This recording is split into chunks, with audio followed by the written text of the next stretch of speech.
tɛ sɛgɛn anw lajɛli la don si Mali kɔnɔ ani Mali kɔ kan. An ka foli bɛ aw bɛɛ lajɛlen fo yan fo aw sigiyɔrɔ la. An ka bi kunnafoniw bɛna tali kɛ société civile bɛn ani kelenya maa minnu farala ɲɔgɔn kan ni ka kɛ jɛkuluba ye. Olu ye u ka baara dɔw koromokarili kɛ sɔgɔmada na hôtel Laïko la. O tɛmɛnen kɔ ka bɔ yen, Mali FIDA ni o ye sɛnɛ ka ɲɛtaa musaka ko jɛkulu bolofara ye min bɛ Mali kɔnɔ. Olu ye u ka san 2020 ka taa se san 2024 baaraw koromokarili kɛ bi hôtel Sheraton na. Nin ye bi kunnafoni la kumabaw ye. Ni Ala sɔnna ma an bɛna caman wɛrɛ fara minnu kan k'o lasaw ma ka bɛn ni bi alamisadon mars kalo tile 5 san 2020 ye. Sɔni an bɛna walawalali k'aw ye.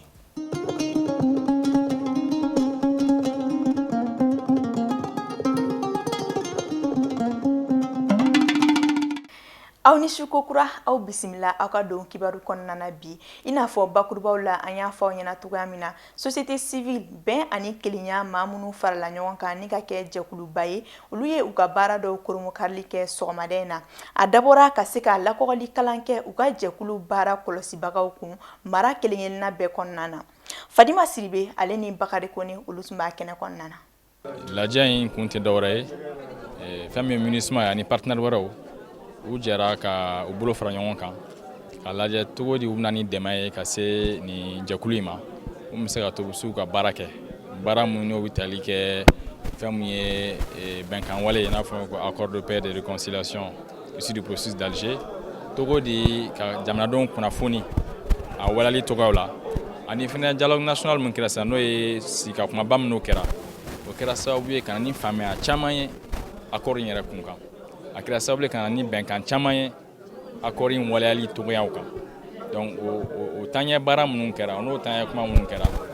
ni musaka mun na d'u ma ani dɛmɛ mun na d'u ma u bɛna to u bɛ se ka baara kɛ jamana fan bɛɛ fɛ walasa ka jamanadenw kunnafoni accord in a waleyali la gɛlɛya minnu yera a kɔnɔ ani fɛn minnu bɛna ta ko gɛlɛya ninnu duga ani cogo di fɛnɛ lakana bɛ se ka sabati bɛn fɛnɛ bɛ se ka sabati Mali denw ni ɲɔgɔn cɛ jamana kɔnɔna la. Ni ye dɛmɛ ye dɛmɛw caman fɛnɛ kɔfɛ partenaire minnu bɛ yen n'u bɛ ka kɛ mais n'i y'a kun fɔlɔ ye mun bɛ se k'a to u bɛ se ka baara daminɛ. Donc taalen ɲɛfɛ ni Ala sɔnna ma u bɛna appui wɛrɛw sɔrɔ ka bɔ nin partenaire wɛrɛ ninnu yɔrɔ walasa ka continuer ka baara fɛ n'o ye ka se ka bɛn sabati jamana kɔnɔna la. Sɛnɛ gafe kɔnɔna la Mali FIDA ni o ye sɛnɛ ka ɲɛtaa musaka ko jɛkulu ye n'ale bolofara dɔ bɛ Mali kɔnɔna na. Olu ye u ka san 2020 ka taa se san 2024 baaraw koromokarili kɛ sɔgɔmada in na hôtel Sheraton na. Baara ninnu bɛna tali kɛ fantanya ni kɔngɔ kɛlɛli, yɛlɛma bolo kuntagalajan an ka togodaw la fo ka taa se sɔrɔ yiriwali ma togodala mɔgɔw ani se tɛ mɔgɔ minnu ye sanni feere sugu la. Nin dɛmɛ bɛɛ bɛna kɛ sɛnɛ de bolo kan. Kɛnɛ ɲɛmaya tun bɛ Mulayi Ahmed Bubakar de bolo n'ale ye Mali sɛnɛ minisiri ye. Aminata Daɲon, Ana Yvonne Traoré ale ni u ka jatala Umar Traoré olu tun b'a kɛnɛ kɔnɔ Nefsibimaw tɔgɔ la.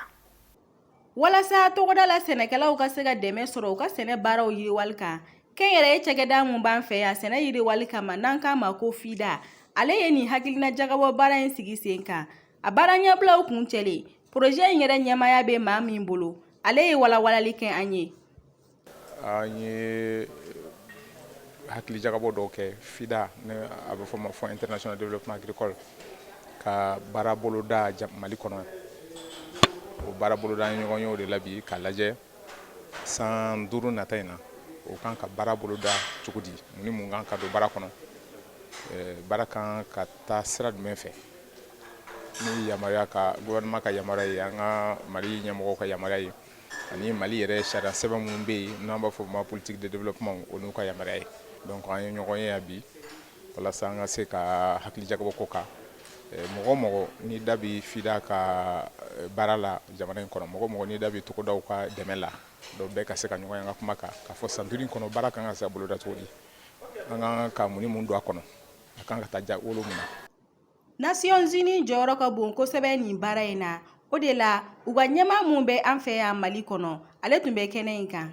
An ka minisiri mun ɲɛsilen don sɛnɛkow ma ni projet in baaraw koromokarili kɛra ale fɛ, a ye ɲɛfɔli kɛ FIDA bɛ ka nafa mun ɲɛ an ka jamana ye k'a daminɛ san 1982 la ka n'a bila bi la. Depuis 1982, u bɛ ka Mali dɛmɛ ni miliyari caman projet caman kɛra yan. Donc sisan an ye atelier min dayɛlɛ bi o ye programme pays, c'est-à-dire min bɛna kɛ Mali la FIDA sira la yan ka taa fo 2024. Donc o 105 in kɔnɔ FIDA bɛna mun kɛ anw fɛ yan, anw bɛ min fɛ FIDA ko kɛ. Nations Unies ka représentant ou coordinatrice a bien parce que FIDA est Nations Unies ka tonde. Donc an bɛ bien o b'a yira ko gouvernement ni FIDA bɛ kuma kelen u bɛ sira kelen de kan. Sɛnɛ minisiri ka fɔ la, jamana kɔnɔden kelen-kelenna bɛɛ ka nafa bɛ nin baara kura in waleyali la, kɛrɛnkɛrɛnnenya la denmisɛnninw. Nafa caman b'a la parce que n'aw y'a fɔ projet bɛɛ ka nafa de b'a la. Parce que i b'a ye FIDA ye projet dɔ financer ministre de l'emploi, c'est-à-dire ministre min bɛ baara ɲini denmisɛnninw ye, a bɛ baara ɲini bɛɛ, o ye projet FIER de. O projet FIER in embauche bɛ k'a la, sɛnɛ bɛ k'a la, jago bɛ k'a la, fɛn caman bɛ k'a la. Donc o bɛɛ ye baara de, parce que denmisɛnnin ka baara sɔrɔ o t'i kɛra fonctionnaire ye ka taa i sigi bureau kɔnɔ. N'i ye sɛnɛkɛla ye baara sɔrɔ, n'i ye mɔnikɛla ye baara sɔrɔ, n'i ye bagan marala ye baara sɔrɔ. Parce que baara ye fɛn min ye, i ka fɛn sɔrɔ, i bɛ min kɛ, i bɛ se ka dɔ sɔrɔ min na pour que e ka se ka i ka fɛnw ɲɛnabɔ, ka se k'i yɛrɛ fura, ka se ka dumuni sɔrɔ, ka se ka denmisɛnninw bila ka taa école la. O projet FIER in ne taara Kangaba, ne ni FIDA ɲɛmɔgɔba an taara an y'a sɔrɔ musow bɛ minnu bɛ embauche kɛ, embauche mun ye u bɛ bagan mara k'u dumuni ko ka tila ka taa u fɛrɛ ka tɔnɔ sɔrɔ o la. FIDA nalen an ka jamana kɔnɔ ani bi cɛ a ye projet 16 ani programme 12 de bila sen kan minnu musaka bɛ taa u jɔ fo dollar wari miliyɔn 697 n'a kun ka fɛn bɔyɔnko la. O tɛmɛnen ko ka bɔ yen bi sɔgɔmada in na mars kalo tile 5 an ka ɲuranjigisoba la n'an b'a wele ko Hôtel Salam Secpro maaw ka san 4 baara o kɔni kun cɛla baara minnu tun b'a ta mars kalo la san 2016 ka na bila ni mars kalo in na san 2020 Secpro ye jɛkulu ye minnu ka baara bɛnnen bɛ ka taa an ka togodala dɔgɔtɔrɔsow la ni ka taa dɛmɛ don u ma yaasa muso kɔnɔmaw ani u denw saya bɛ dɔgɔya cogoya min na ani denmisɛnninw minnu ka saya bɛ kɛ ka sabu kɛ banakisɛ dɔw ye minnu bɛ se ka furakɛ. Secpro musaka bɛɛ bɔra USAID ani jɛkulu Aga Khan maaw fɛ. Idrissa Badimi, Mariam Sako, ale ni Tijani Sidibe olu tun bɛ kɛnɛ kɔnɔ. San o san muso 287 de bɛ bɔnɛ u ni na diɲɛ kɔnɔ ka sabu kɛ kɔnɔmaya gɛlɛyaw fo ka taa se jiginni gɛlɛyaw ma 100 la 99 k'o bɛɛ lajɛlen bɛ kɛ fantan jamana de la ani ko denmisɛnnin maa 6 bonyanko de fana bɛ bɔnɛ u ni na jan'u ka san 5 sɔrɔ ka sabu kɛ furantanya ye ka kɛɲɛ ni gɛlɛyaw ye Fondation Aga Khan n'a dɛmɛbaga jɛkulu ye san 4 kɛ nin ko kɛlɛli la Mali kɔnɔna na kɛrɛnkɛrɛnnenya la an ka marabolo 4nan na n'o ye Mopti ye. Bi lajɛrɛ kun ye san 4 kɔnɔna na baara minnu kɛra ani mun tora k'olu fɛsɛfɛsɛ. A kɛnɛ kan foroba kɛnɛya jɛkulu ɲɛmaa kun bɛ kɛnɛ kan ale bɛ ɲɛfɔli kɛ baara kumaba minnu kɛra ani jamanadenw jɔyɔrɔ kɛra min ye nin ko in na ale bɛ ɲɛfɔli k'o la. Baara kumaba mun kɛra d'abord an bɛ se k'a fɔ kabini foroba kɛnɛya ko in nana Mali kɔnɔ a bɛ san 30 bɔ bi nka san 2009 directeur da sera ma sisan an ko ka foroba kɛnɛya sinsin tun minnu tɛ ka se ka taa CESCOM na dɔgɔtɔrɔso kɔnɔ an m'olu olu bɛ ta cogo di olu ka kɛnɛya bɛ sabati cogo di kulu bɛ dɔw n'a cɛ kɔba bɛ dɔw n'a cɛ dɔw yɛrɛ ta ye parce que nafolo ko b'o la u tɛ se ka fɛn wari t'u kun ka taa dɔgɔtɔrɔso la an b'olu ta olu ka kɛnɛya sabati cogo di kɛrɛnkɛrɛnnenya muso ni den muso ladiribaatɔ muso a ka se k'a ka jiginni lafiya sɔrɔ a kɔnɔna na a ka kɛnɛya ka sɔrɔ jiginni kɔnɔna na den fɛnɛ ka na o kana kɛnɛya kan ka sɔrɔ olu bɛ se ka matarafa cogo di an ko ka foroba kɛnɛya sinsin n'o ye o sinsin bere an y'o min ta o de ye Secpro ye. A bɛ taa ɲɛ ka ɲɛfɔli kɛ ko baara in kɛra ni jɛkulu caman de ka bolo di ɲɔgɔnma ye ani ko nimisi wasa sɔrɔla baara in kɔnɔna na. Ka hakilina sɔrɔ Mali gouvernement fɛ o ye jaabi fɔlɔfɔlɔ ye parce que Mali gouvernement de jɛnna n'a ye a kana kɛ kana sinsin. Filanan an dɛmɛbaa ka se ka sɔrɔ min bɛ se ka Mali gouvernement dɛmɛ yan an bɛɛ b'o de kɔnɔ o ye USAID ye ka foli k'o la olu de nana ka na Mali senkɔrɔma tɛnku n'a ye mais o tɛmɛna Mali fɛ ni sira jumɛn ye o tɛmɛna Mali fɛ ni Aga Khan de ye o fana ye fondation min ye olu sigilen bɛ ka Mali fana dɛmɛ a ka yiriwali bɛ se ka sinsin cogo min na a ka kan ni fana ye nin ta k'a fɔ ne kelen tɛ se ka nin kɛ jɛkulu dɔw bɛ kɛnɛya taabolo sabatili la ka fara ministère mɔgɔw kan n'o ye anw ka jɛkulu ASACO ka jɛkulu n'o ye maires ka jɛkulu an k'olu fara an ka jɛ k'a kɛ n'i y'o bɛɛ fara ɲɔgɔn kan ka se ka baara in kun don o ye jaabi ye baara in fana kun donnen n'i y'a jateminɛ baara in sigilen bɛ baarakɛla hakɛ dɔw de kan CESCOM bɛɛ n'u ka baarakɛla don nka an nana ka na baarakɛla wɛrɛ de jateminɛ min bɛ se ka CESCOM baarakɛlaw fana sinsin ka bɔ CESCOM kɔnɔ ka taa dugu kɔnɔ ka taa fɔ dugu kɔnɔ an b'olu baarakɛla hakɛ dɔ wele ko agent de santé communautaire o ASC o ASC fana ka se ka sinsin ka don ba la o ye nin secteur in de ye o ye nin taabolo in de ye olu fana ka baara min na kabini n'olu ye baara daminɛ muso ka to muso kɛlɛ la a dɔgɔyara denyɛrɛnin ka sa a dɔgɔyara den ka se fɔ san 5 ma o saya fana o dɔgɔyara sabu u bɛ fɛɛrɛ caman ta min ye boloci ye min ye fɔgɔnfɔgɔnbana ye min ye sɔgɔsɔgɔni ye min ye sumaya ye min ye balo dɛsɛ ye olu n'a ɲɔgɔn caman olu b'o de kɛlɛ fɔ duw kɔnɔ n'u dɛsɛra min na u b'o bila ka na CESCOM na wa kabini o fɛɛrɛ sigira sen kan a caman bɔra musokɛlɛ la caman bɔra balo dɛsɛ la caman bɔra ni banamisɛnninw na ka se ka na Mali sinsin a n'a ka kɛnɛya taabolo la san 4 baara ɲɛmaaya tun bɛ maa min bolo n'o ye madame Togula Aissata Mayiga ye ale ko laɲini sabatira bawo projet in sigi kunba ye fɛn minnu ye ko caman ɲɛnɛbɔra olu la effectivement projet in ye laɲini minnu kɛ a daminɛ kuma alhamdulillah an bɛ se k'a fɔ olu bɛɛ sabatira bakuruba la donc jaabiw la an bɛ se ka min fɔ ɲɛna an b'a fɔ fɛn min ma ko coalition nationale des soins essentiels de la communauté donc projet in ye dɛmɛ kɛ yalasa ka se ka organisation société civile dɛmɛ k'o créer donc coalition ale bɛ plaidoyer de kɛ c'est à dire ale bɛ taa an ka assemblée la ka taa an ka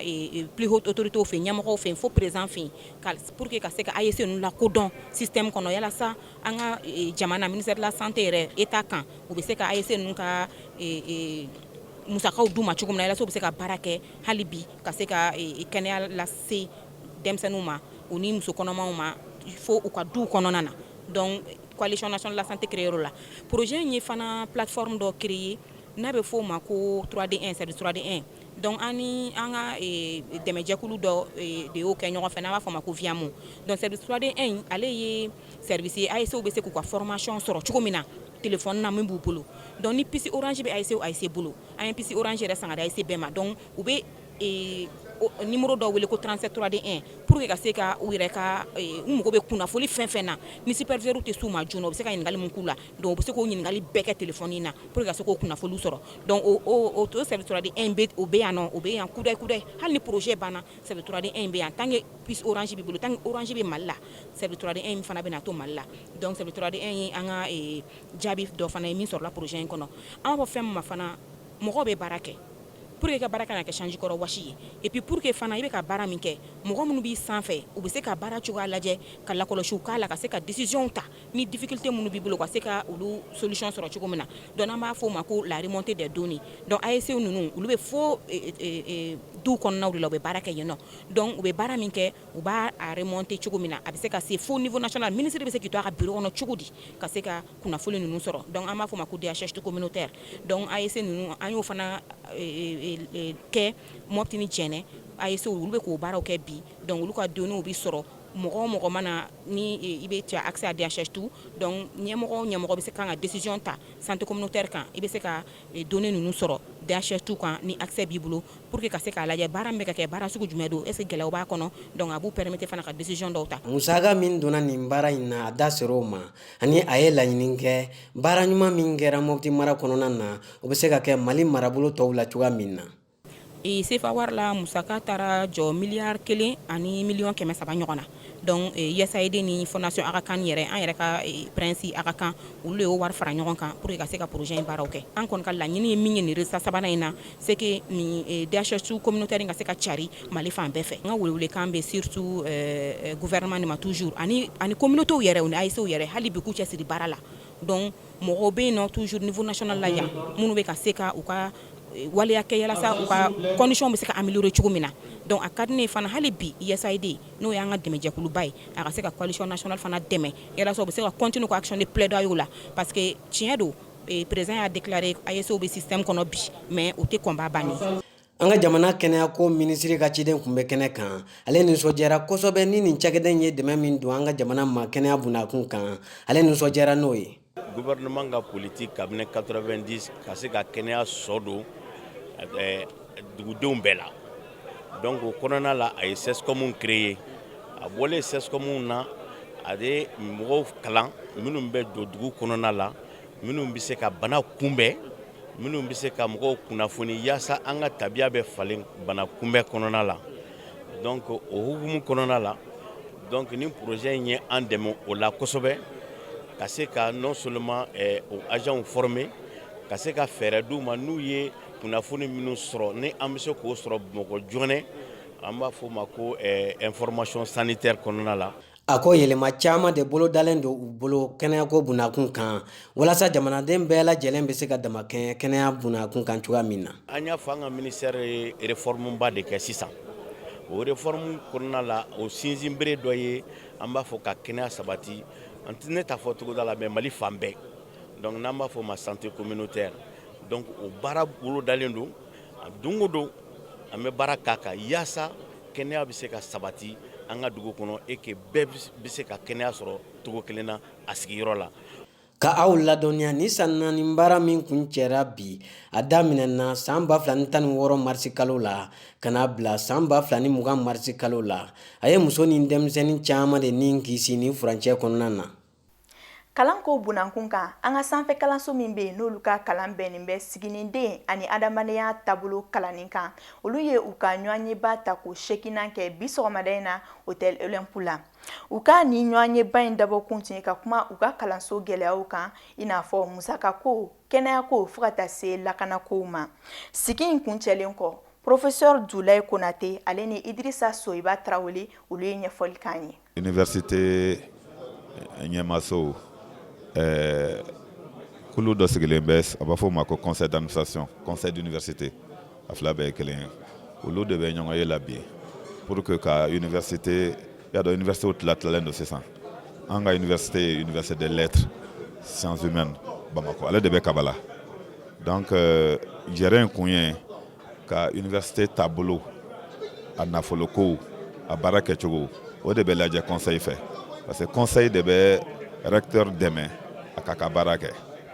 université bɛ fonctionner sisan o cogoya de la conseil d'université bɛ yen o de bɛ budget lajɛ u bɛ université budget adopté ka sɔrɔ ka recteur bilasira budget kɛcogo la an b'o de baara la bi aw yɛrɛ y'a mɛn n ka discours la n ye gɛlɛyaw caman fɔ parce que anw ka université lettres a jama ka ca université de lettres fɛn caman bɛ yen tubabukan kalanlen bɛ yen arabukan bɛ kalan yen sociologie bɛ kalan yen histoire bɛ kalan yen fɛn caman bɛ kɛ yen bon jama fanba bɛ yen mɔgɔ caman de bɛ yen donc jama mana caya ka ban nafolo min bɛ di k'a baara kɛ a ma nɔgɔ comme gɛlɛya bɛ jamana fana kan je pense que an ka faamaw u b'u fɛ k'o kɛ mais halisa gɛlɛyaw bɛ yen n y'o gɛlɛyaw ɲɛfɔ mais o gɛlɛyaw kɔfɛ ko caman bɛ yen n y'o fana fɔ an b'a ye k'a fɔ mɔgɔw cɛsirilen bɛ parce que faso sini ye école de ye donc hali ni gɛlɛyaw bɛ yen école karamɔgɔw k'a fara université baarakɛlaw bɛɛ an ɲɛ b'u la u jijalen don donc ko damadama bɛ yen an ɲɛ b'u la u bɛ ka avancer donc gɛlɛya kana to an ka na o yɔrɔw lajɛ f'an ka mɔgɔw fana la encourager mun bɛ baaraw la u ka continuer a fɛ u kana fɔ dɔrɔn an b'a mɛn cogoya min na jamana tɛ ka dilan jamana bɛ dilan koyi jamana bɛ dilan. ɲinan 2020 in kɔnɔna na an ka budget de la part de l'État yɛlɛla dɔɔni ka na fo 3,84% na o bɛ sɔrɔ mun de fɛ parce que u b'a fɔ mun ma ko budget spécial d'investissement o ye wari dɔ bila an ka université ka bolo kan 2020 ani 2021 kɔnɔna na mun b'a to an bɛ se ka kilasi 12 jɔ salon na sini kɔta an ye o ɲɔgɔn kɛ kilasi 12 o jɔra o tɛmɛnen kɔ fana gouvernement ni Chine ka coopération na an ka école an bɛ a bɛ fɔ mun ma ko institut Confucius an b'o sɔrɔ o fana bɛna kɛ yɔrɔba ye mun b'a to an ka se ka denmisɛnninw place sɔrɔ ka denmisɛnninw nadon yaasa ka bɔ location na an ka université bɛ wariba de sara location na a bɛ wari mun sara location na mɔgɔ si t'a sara nka baaraw kɛra nin san 3 in kɔnɔna na bon n'an tun bɛ se k'a sara dɔɔni ka d'a kan c'était possible ɲinan kɔni a tɛna se ka kɛ bilen parce que nin y'an kalo 6 de ye an tɛ ka se k'a sara donc wari in bɛ taa i jɔ fo miliyɔn 27 la kalo o kalo donc o ka ca kosɛbɛ alors que alternative wɛrɛ bɛ yen an dun ka laɲini ye mun ye kabini an nana o ye ka essayer wari mun b'an bolo an ka se ka o utiliser ka ɲa pour que an bɛ se ka bɔ location na location wari a bɛ se ka kɛ fɛn wɛrɛ ye bon ni juru nana don a la aw bɛ da la ka fɔ n'an m'an janto université yɛrɛ bɛ se ka dafiri donc an bɛ autorités fo kosɛbɛ olu mun y'an dɛmɛ nin baara in na ka to an ka se ka yɔrɔ sɔrɔ à travers le budget d'investissement mun b'a to écoledenw bɛ se ka place sɔrɔ ka kalan kɛ an ka place ko ye problème ba de ye an fɛ voilà ni institut Confucius fana jɔli banna écoledenw na place ɲɛnama sɔrɔ tuguni. O tɛmɛnen kɔ an bɛ don min na i n'a fɔ bi maaw senna ka suma kosɛbɛ ka taa dumunikɛyɔrɔw la ka sababu kɛ fantanya ani banakisɛ dɔw ye o ko kama restauranttigiw bɛ gɛlɛya caman de kɔnɔ nin waati in na i n'a fɔ u ka so n'u ka courant sarali ani u n'u ka suma sanna dɔw cɛ la dumunifeerela dɔw sɔnna ka fɛsɛfɛsɛli kɛ an ye an ka ɲiningalikɛlaw ka kuma galama na an ka jɛ an ko lajɛ. Restaurant baara yɛrɛ an convenir ka bon kelen dɔgɔyama b'a kɔnɔ kojugu i bɛ denw sɔrɔ u bɛna o de la mɔgɔ caman t'a faamu kɛlɛ ka ca restaurant caman na o de la e bɛ den dɔ sɔrɔ sa a bɛna fɔ cɛ n ka fɛn di yan dɛ e b'a fɔ ko ye jɔnmaya ye a ɲɛ tɛ e la o a bɛ fɛn min d'i ma a ɲɛ b'o de la ne kɔni b'a fɔ n baarakɛɲɔgɔnw ye n'i ye baara kanu a mana kɛ fɛn fɛn ye i bɛ jɔ k'a kɔnɔ o min b'an kan o y'o ye sanni ti kɛ n'i ye mɔgɔ ka magasin ta ka ban k'i bɛ baara kɛ diɲɛ don o don a tigi bɛ nata e la a b'a fɔ k'i bɛ min sɔrɔ o tɛ e bolo o de y'a sɛgɛn yɔrɔ ye fɔlɔ restaurantiers tun bɛ dɛmɛ mais jamana ko gɛlɛyara anw ka dɛmɛ tununa a mɛnna ne yɛrɛ ye baara nin kalan n ba de fɛ Bintu Banba ɲɛ bɔ hali o tɔgɔ de b'a la ne tɔgɔ tɛ restaurant in na mais o waati la olu kun lafiyalen don parce que juru kun bɛ d'u la u b'u sara o hɛrɛ ma bon gouvernement kun b'o kɛ mais sisan an ti dɛmɛ sɔrɔ impôt mɔgɔw n'i ma sara u b'a k'i b'u ka datugu mairie mɔgɔ yɛrɛ b'o kɛ ne de bɛ n ta kɛ kɛlɛ ye n ko ne ka da tɛ tugun parce que n b'a sara o san 30 ni kɔ an bɛ impôt sara san 30 ni kɔ an bɛ mairie sara mais mun de la an ka da bɛ tugun gɛlɛya aw bɛ jamana kɔnɔ aw bɛɛ bɛ jamanaden de ye a b'a dɔn min bɛ yen k'a ti datugu ne b'o de f'u ye n ko ne bɛ yen ne ka da tɛ datugu parce que n b'a ɲini de ka da aw ma n'aw y'a datugu ne b'a sɔrɔ cogo di gɛlɛya banna o de la dɔw yɛrɛ caman bɛ yen wagati dɔ i tɛ se ka so sara o de la i b'a ye restaurant dayɛlɛnna sɔnni i b'a ye a datuguna n'a ma kɛ mɔgɔ ye i bɛ mɔgɔ min dɔn min bɛ faveur k'i ye ka ɲini dɔɔni ka di n'a fɔra nin don so bɛ sara le 5 de wa le 5 e ko le 5 wari min b'e bolo o ma dafa n'o kɛra siɲɛ 2 siɲɛ 3 ni mɔgɔ ma kɛ ala dɔnbaga ye o b'a fɔ ko ka bɔ n ka so kɔnɔ bɛɛ mako b'a ta ne de la o de gɛlɛya b'an kan dɛ. Restaurant kɔni difficulté bɛɛ b'a dɔn restaurant tɛ dɔwɛrɛ ye i bɛ dumunifɛn de feere dumunifɛn dun n'i y'a tobi ni client mana don min na e yɛrɛ b'a dɔn gɛlɛya kɔni b'a la surtout sisan an ka difficulté insécurité yɛrɛ min bɛ Mali sisan huwa fɛn mana fɔ restaurant kɔni an kɔni dusu bɛ tiɲɛ n'a fɔra ko manifestation bɛ i tɛ mɔgɔ ye su mana ko ka se 9h 10h ka ban client tɛ sɔrɔ tuguni donc an kɔni ka difficulté ba o de ni journée marché la i b'a sɔrɔ sufɛla tɛ marché donc o gɛlɛya de bɛ an kan donc an dun wajibilen de don commerçant ye nataba de ye il faut k'i ka tobili de kɛ pour que e hakilila mɔgɔw bɛ na anu ma na o fana gɛlɛya b'an bolo nin waati ninnu na kosɛbɛ kosɛbɛ yɛrɛ yɛrɛ impôt mɔgɔw bɛ na i bɛ taa i b'i ka taxe sara i kan ka sara cogo min na o kɛlen ne kɔni o problème tɛ ne fɛ kosɛbɛ parce que fɛn fɛn ye état fɛn ye kɔni ne bɛ se ni ne bɛ se n bɛ taa sara ni n tɛ se i tɛ se min na i tɛ se voilà o problème de bɛ yen. Ni kunnafoni ne be Annata Aminata Daɲon ale ka kunnafoniya sɔrɔlenw na Mali kɔkana kibaruyaw la an ka ɲɛmada o fɛ. An filɛbagaw aw bɛ ni su ni y'a ɲan ka jamana kɔkan kibaru kɛnɛ kan an b'a daminɛ ni Burkina Faso jamana ye. Burkinakaw fɛ yen kunnafonidilaw kɔni ye baarabila dɔ daminɛ min sɔrɔla u baaraɲɔgɔn 320 minnu bilala ka taa jamana fan wɛrɛw la ka d'a kan ko a bɛ wagati jan bɔ ko u bɛ wuli ka jɔw la walasa dɔ ka se ka fara u ka lahalayaw kan u ka se ka baara kɛ a kɛcogo la ka ɲɛ. Ni baarabila in kɔni laɲini tɛ dɔ wɛrɛ ye maa minnu bilala ka taa yɔrɔ wɛrɛw la u ka se ka segin ka na u nɔw la. N'an bɔra yen an b'an kunda Zimbabwe jamana kan. Ameriki jamana ɲɛmaa Donald Trump ale ye kunnafoni kɛ kunungo araba ko dɔ farala Zimbabwe jamana ka ɲangeliw kan. Kabini san 2003 Ameriki jamana ye Zimbabwe jamana ɲanki sabula ko a ye gɛrɛntɛn ta ka u ka jamanaden 100 bɔɲɔnko sɛgɛrɛ. Ni waleya in bɛna kɛ sababu ye ka gɛlɛya don jamana fila ni ɲɔgɔn cɛ. Zimbabwe jamana kɔnɔna na ni ɲangeli kɔni bɛnna ni gɛlɛya wagati ye i n'a fɔ sɔrɔ gɛlɛyaw ji ni kuran tigɛli gɛlɛyaw fo ka taa se ɲɛnamaya yɛrɛ tɛ taa fɛn minnu kɔ. Nga an bɛ don mina ko bi ko wulikajɔw bɛ sen na walasa ɲangeli bɛ se ka bɔ a ma. An b'a kuncɛ ni Moritani jamana ye. Moritani jamana ye Itali jamanaden 15 de gɛn ka bɔ u ka jamana kɔnɔ kunungo araba marisi kalo tile 4 sabula a yirala k'a fɔ ko ni maa 15 ninnu ma sɔn ka coronavirus sɛgɛsɛgɛli baaraw sariyaw labatu kɛnɛya tigilamɔgɔw bolo. Ayiwa NFTV jabarani lajɛbaw ni ne kɛra aw ɲɛw garisigɛ ye bi don kibaru kɛnɛ kɔnɔna la min lasera aw ma fasiri jama bɛɛ ka bolo di ɲɔgɔnma kɔnɔna na ni ala sɔnna ma sini ni waati kelen na an bɛna kunnafoniya kuraw lase aw ma ala k'an bɔ su la.